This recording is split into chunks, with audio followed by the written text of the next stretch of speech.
Konnichiwa, minasang. O genki desu ka?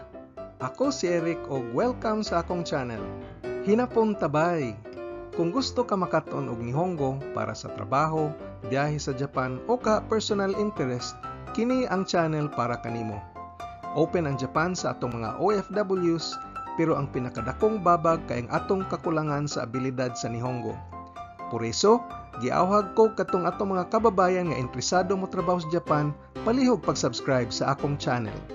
Aba ni Rani tan-aw akong mga videos sugod sa lesson 1 hangtod sa katapusan kay mag-anam og kalisod ang atong mga lessons. Ayaw kalimot pag-like, share og subscribe. Ato nang sugdan, hajime masyo.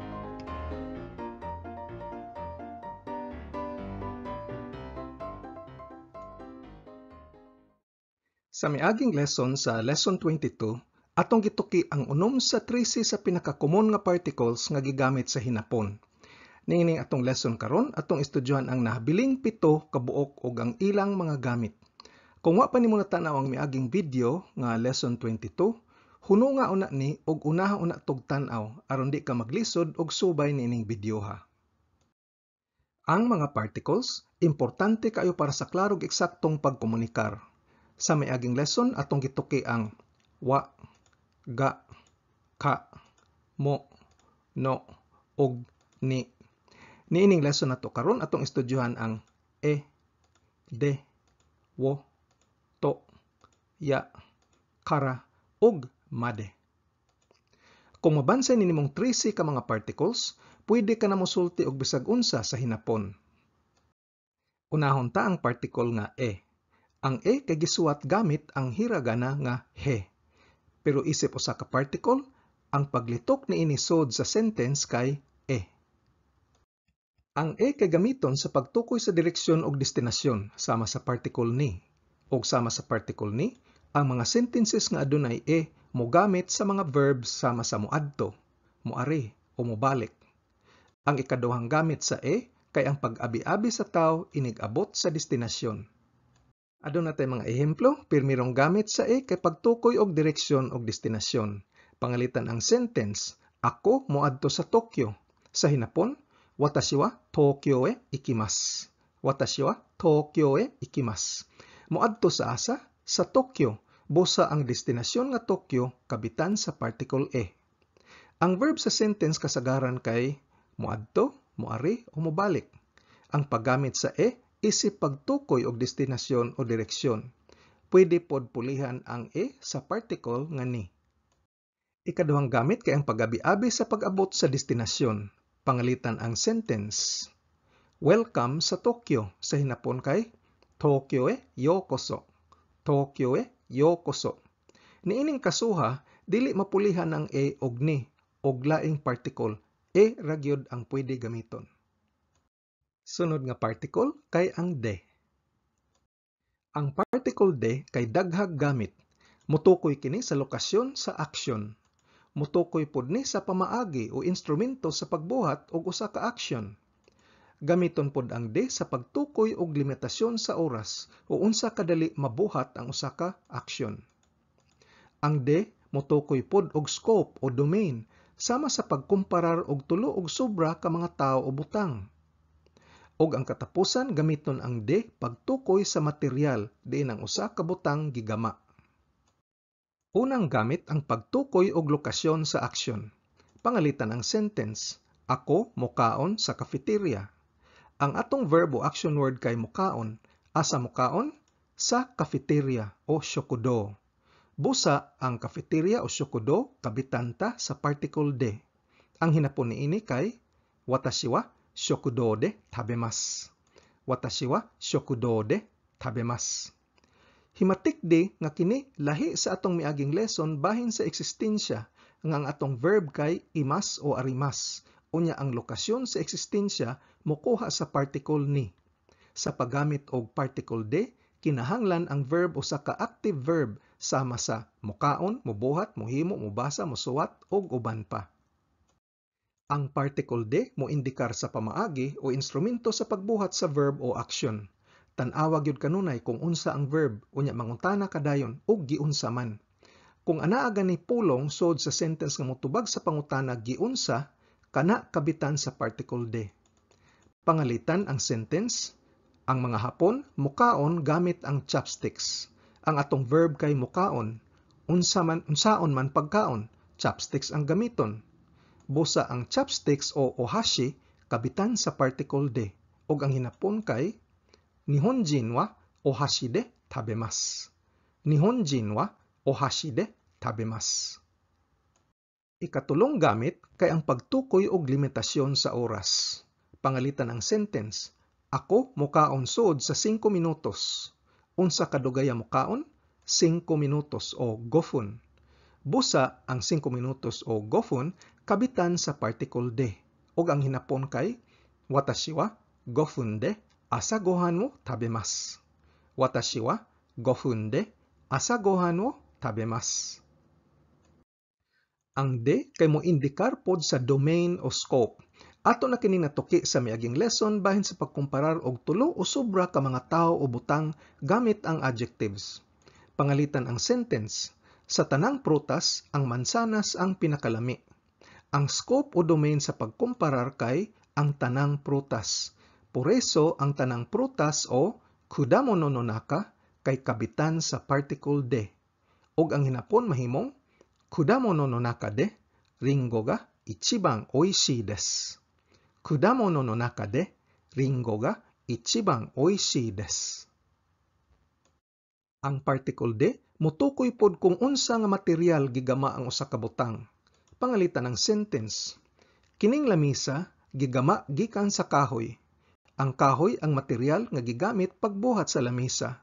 Busa ang kahoy o ki kabitanta sa particle de. Og ang hinapon, kono tsukue wa ki de tsukurimasu. Kono tsukue wa ki de tsukurimasu. Karon, ang paggamit sa de pagtukoy sa material kay kasagaran gamiton lamang para sa mga material nga mailhan gihapon sa nahuman nga produkto. Ang kahoy sa nahuman nga lamisa kay mailhan gihapon nga kahoy. Kung dili na mailhan ang raw material sa nahuman nga produkto, pangalitan ang bino nga saki nga gigama gikan sa bugas, ang bugas dili na mailhan, busa ang particle nga mas maayong gamiton kay ang kara. Sunod tang tukion nga particle kay ang wo. Daghang nga pon ang mulitok ani isip o, pero akong tudlo sa akong mga estudyante kay wo, para dili malibog og masayop sa spelling. Kung tanaw nimo sa hiragana table, kining wo bahin kini sa W series. Busa tarungon na lang og pronounce para dili masayop sa pagsuwat. Ang wo adunay duha ka gamit. Ang pirmiro kay ang pag-indikar sa direct object. Ang direct object mao'y motubag sa pangutana unsa man sa verb o action. Ang ikaduhang gamit kay pagtukoy og pag-agi. Asa man mo agi. Ang verb nga kasagaran gamiton kay sama sa mulakaw, mudagan, mulabang, mulupad o moagi. Asa mubuhat aning mga aksyon na kabitan ta sa particle wo. Ang wo mutukoy sa direct object. Kanunay tan-awa ang verb sa sentence o pangutana imong kaugalingon unsa man. Pangalitan ang sentence, siya miinom og tubig. Ang atong verb kay miinom og unsa? Tubig. Busa ang atong direct object kay ang tubig o mizu ug kabitan ta kini sa particle wo. Ang hinapon, kanojo wa mizu wo nomimashita. Kanojo wa mizu wo nomimashita. Ang atong exception ani mao ang mga verbal adjectives sama sa gusto o suki, dili gusto o kiray, bansai jozu, dili bansay heta, ug ang mga verbs nga pwede o dekiru, makasabot o wakaru, o magkinahanglan o iru. Para ani nila ang ilang mga direct object mokuha sa particle ga. Busa ayaw og kalibog. Ang ikaduha nga gamit sa wo kay ang pagtukoy og agianan. Kini para sa mga verbs sama sa mulakaw, mudagan, mulabang, mulupad o moagi. Asa mulakaw, mudagan, mulabang, mulupad ug moagi mokuha sa particle wo. Atong ehemplo, siya mulakaw sa parke kada buntag. Ang atong verb kay mulakaw nga usa ka verb nga motukoy og pag-agi. Asa man mulakaw? Sa parke. Por eso ang parke o koen kabitan ta sa particle wo. Ug ang hinapon kay may asa kare wa koen wo arukimasu. May asa kare wa koen wo arukimasu. Tan-awa gyud kanunay ang verb o action word, usa ka mo desider kung unsay particle nga gamiton. Kung ang atong action word kay mag-exercise o undo shimasu, dili man kini verb sa pag-agi, busa ang parke mahimong lokasyon sa pag-ehersisyo. Puriso niining higayuna ang parke kabitanta sa particle de, isip pagtukoy sa lokasyon sa action. Og mahimo ning may asa, karewa, koen de, undo shimasu. Busa ayaw kalibog sa de og wo. Sunod nga particle kay ang to.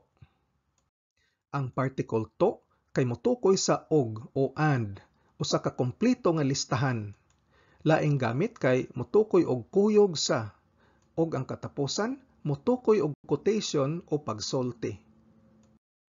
Unang gamit sa to kay pagpasabot sa og o and. Pangalitan ng sentence, ako mipalit og isda og utanon. Sa hinapon, ang og nga nagsumpay sa isda o sakana og utanon o yasay mahimong particle to. Ug sa hinapon, watashi wa sakana to yasai wo kaimashita.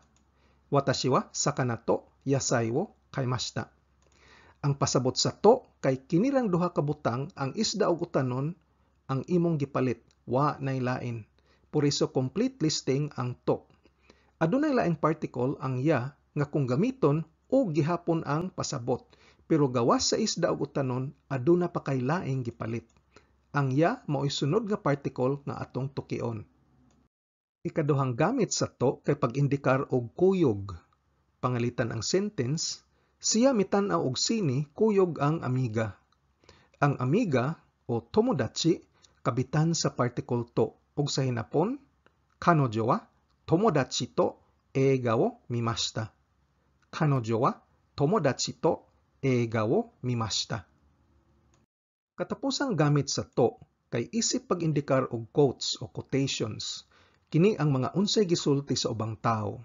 Pangalitan ng sentence, ang maestro misulti og good morning. Ang good morning o ohayo nga mao'y gisulti sa maestro mokuha sa particle to. Isip quotation. Og sa hinapon, sensei wa ohayo to iimashita. Sensei wa ohayo to iimashita. Ang paggamit og quotation sa hinapon kay mas lapad kaysa in English. Ang quotation og particle to pwede pod gamiton sa mga ubang verbs sama sa paghuna-huna o omo, pagsuwat o kaku, pagbasa o yomu, ug bisan pagkahimo o naru. Sunod nga particle kay ang ya. Ang gamit sa particle ya maumao sa to apan ang ya moindikar og uban pa o etc. Moinumerar kini og partial listing. Pangalitan ang sentence ganiha, ang to ilisda nato og ya. Watashi wa sakana ya yasai wo kaimashita. Watashi wa sakana ya yasai wo kaimashita. Ang pasabot kay mausab jutay mahimong ako mipalit og isda og utanon og uban pa. Bali dili lang isda og utanon ang akong gipalit. Aduna pay ubang butang apan wa na lang nako gisulti. Mao kini ang gitawag og partial listing. Dili tanan isulti apan duna pay lain. Mao kini ang gamit sa particle ya. Sunod nga particle kay ang kara. Pasabot sa particle kara kay gikan sa. Moindikar kini og sinugdanan ug gigikanan ug kung ibutang kini sunod sa usa ka action word o verb, ang pasabot kay tungod sa o tungod kay para mohatag og rason. Pirmirong gamit sa kara kay pag-indikar og gikan sa.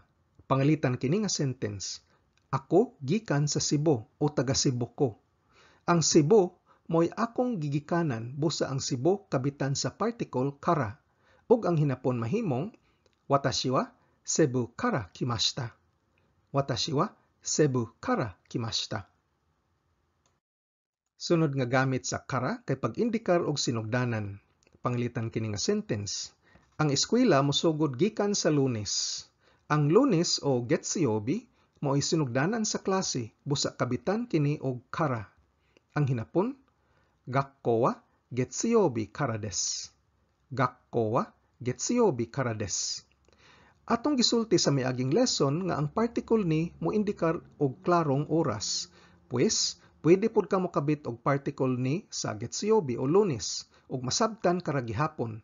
Apan ang kalahian kung kara ang imong gamiton kay ang kara magpasabot og pagpadayon sa klase ug ang sugod niini kay Lunes. Ang particle kara kay moindikar pod og diin gikan ang usa ka butang. Pangalitan ang sentence. Ang sake gigama gikan sa bugas. Ang bugas mao'y raw material sa paghimo og sake o rice wine. Busa ang bugas o okome kabitan ta og kara. Ang hinapon, osake wa okome kara tsukurimasu. Osake wa okome kara tsukurimasu. Ang ubang hapon mogamit sila og de para sa okome, para sa bugas imbis na kara. Sakto gihapon kini kay ang bugas usa man ka raw material sa paghimo sa sake. Apan mas maayo ang kara kay ang bugas dili naman mailhan sa nahumang produkto nga sake.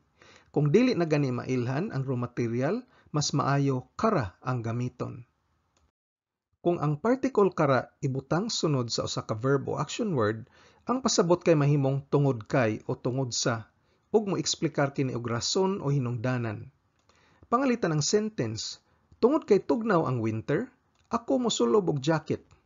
Ang verb sa tungod kay tugnaw ang winter kay ang verb des. Butangan gani og kara paghuman sa des, mahimo na kining rason. Tungod kay tugnaw ang winter, mosulob ko og jacket. Ang rason sa pagsulob og jacket kay tungod tugnaw ang winter. Ang hinapon, fuyu ga samui desu kara jacket to kimasu. Fuyu ga samui desu kara jacket to kimasu. Katapusang particle nga atong tukion kay ang made. Ang pasabot sa made kay hasta sa o hangtod sa. Mutukoy ang made og kahumanan o katapusan o destinasyon. Pirmirong gamit, hasta sa o hangtod sa o katapusan. Pangalitan ng sentence, palihog pag-ihap gikan sa uno hasta sa 10. Ang 10 kay mao ang katapusan sa paghihap.